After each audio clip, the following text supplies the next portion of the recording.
She stood trembling, holding the buzzing clippers in her hand, tears streaking down her cheeks. The air felt heavy, the silence of the grand mansion pressing against her chest, but she knew she was about to do something that would change a little girl's life forever. Amara, the maid who had spent years quietly scrubbing floors and polishing crystal, was about to shave her own head, not for herself, but for a child who had lost more than just her hair. She was about to do it for Emily, the millionaire's daughter battling cancer, the girl who had become the light in her simple world. Amara had always believed she was just another shadow in the mansion. Mr. Thompson, the father, was a man too busy with board meetings and deals to notice much beyond his empire. Mrs. Thompson carried herself like glass, polished and fragile, consumed with charity galas and social appearances, though deep down she ached for her daughter. The mansion sparkled, but inside, the laughter had long faded. Ever since Emily's diagnosis, the walls had carried only echoes of worry. Emily had once been a radiant 10-year-old, full of mischief and warmth. Her laugh used to bounce down the long corridors, her tiny footsteps making the cold marble feel alive. But the illness had stolen that joy piece by piece. The chemotherapy sessions left her drained, and the cruelest part was watching her golden hair fall out in clumps. The mirror became her enemy, the sight of her bald head a reminder that she was sick, different, and no longer the little princess her parents adored at parties. She stopped going to school. She pulled blankets over her head when visitors came. She screamed and cried that she was ugly, that no one wanted to look at her anymore. Her parents tried everything money could buy, designer wigs, silk scarves, even private tutors to shield her from the world. Yet none of it mattered. Emily felt alone. She didn't need wealth, she needed someone who understood her pain. That was where Amara quietly became the anchor. She wasn't bound to Emily by blood or duty but by a heart that overflowed with compassion. She had a way of making the girl smile, telling stories of faraway lands while folding laundry, or singing old lullabies that seemed to melt Emily's tears. Emily clung to her, whispering things she would never say to her mother or father. "You understand me, Amara. You don't pretend everything is fine," she once confessed, her tiny fingers gripping Amara's hand with desperation. One afternoon, Emily locked herself in her room. Through the door, her cries echoed, raw and sharp. "I look like a monster. Everyone will laugh at me." Mrs. Thompson stood frozen outside, clutching an expensive wig that Emily had thrown onto the floor in disgust. Mr. Thompson barked, frustrated. "She has to toughen up," but his voice trembled beneath the stern mask. Amara quietly approached, placing a hand on the mother's arm before slipping inside. Emily sat curled up by the window, her thin shoulders shaking. Amara walked over and sat beside her without a word, her calm presence filling the silence. At last, she spoke softly, "Sweetheart, true beauty isn't the hair on your head. It's the kindness in your heart, the courage in your soul." Emily shook her head, tears spilling. "That's not true. I'm ugly now. Nobody wants to see me." Amara's chest tightened. She had seen too much pain in her life to let this child drown in it. Without another word, she stood and walked into the bathroom. Her reflection stared back at her from the mirror, her braids neatly tied, the one thing she had always cared for herself. Her hands shook as she picked up the clippers. She thought of her own childhood struggles, of losing people she loved, of the way hair had always been her pride. But now, pride meant nothing compared to this child's broken spirit. With a deep breath, she pressed the clippers to her scalp. The buzzing filled the room, strands of hair tumbling to the floor like fallen feathers. When she stepped back into Emily's room, her head was bare, her eyes glistening. Emily gasped, her mouth falling open. "Amara, your hair." The maid knelt down and smiled gently, her voice steady despite her trembling heart. See? You're not alone anymore. If you are bald, then I will be bald with you. We are in this together. For a moment, Emily just stared. Then her small hands reached out to touch Amara's smooth head, and suddenly the dam broke. She burst into tears, but this time they weren't tears of despair, they were tears of relief. She threw her arms around Amara, clinging to her as though she had found a lifeline. Through her sobs, she whispered, "Now we're twins." Mrs. Thompson stood silently in the doorway, her hand covering her mouth.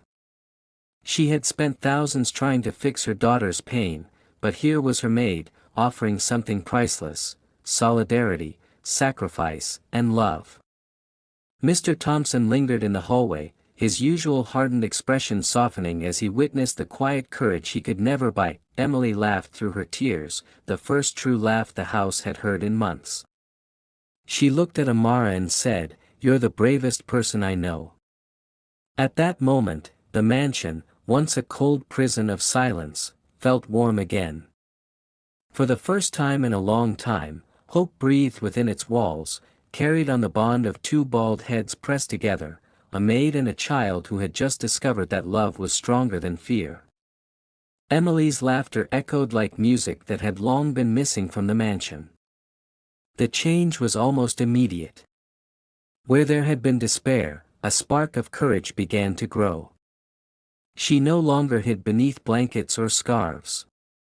Instead, she walked with Amara, both bald, both smiling, both carrying the weight of something bigger than themselves yet wearing it like a crown of pride. The first test of this new courage came when Emily insisted on stepping outside again. Mrs. Thompson worried people would stare, whisper, maybe even mock her little girl. But Emily squeezed Amara's hand tightly and whispered, "I want the sun to see me. I don't want to hide anymore." So, out they went, past the iron gates, down the lane, into the world that had once terrified her. People turned their heads, curious at the sight of a child with a smooth scalp walking proudly beside her maid, who had done the same. But Emily held her chin high, her step steady. The whispers didn't matter. What mattered was that Amara's hand never let go. For the first time, Emily laughed in the open air, her voice carrying like the chirping of birds at dawn. School was the next challenge. Emily had begged to return, even though she knew what awaited her: the staring eyes, the murmured giggles, the cruel comments children sometimes made without realizing their power. True enough, when she entered her classroom, silence fell. A few students snickered. One boy muttered, "She looks weird." Emily froze, her heart pounding, until the classroom door opened and there stood Amara, waiting with her shaved head gleaming in the sunlight. The children fell silent. Their laughter died quickly when they realized Emily was not alone in her battle. One girl raised her hand timidly and said, "You're really brave." Slowly, more children nodded. The teasing turned into quiet admiration. That day, Emily learned that courage can be contagious. At home, the impact on her parents was impossible to ignore. Mrs. Thompson sat at the edge of Emily's bed one evening, tears welling in her eyes. "I tried everything money could buy," she whispered, "but it was your love, Amara, that gave her back her strength." She reached for Amara's hand, something she had never done before. It was a gesture of gratitude that words could barely contain. Amara Thompson, though slower to show it, was just as affected. The man who had once lived only for his business began canceling late meetings. He started coming home for dinner, spending hours by Emily's side. At first awkward, he gradually learned to laugh again, to listen, to hold his daughter close without feeling weak. One night, he admitted quietly to Amara, "You've taught me what it means to truly fight for my family. Not with money, but with heart." Emily herself transformed in ways no one expected. She began drawing pictures again, bright, colorful sketches of two bald girls standing under rainbows, hand in hand.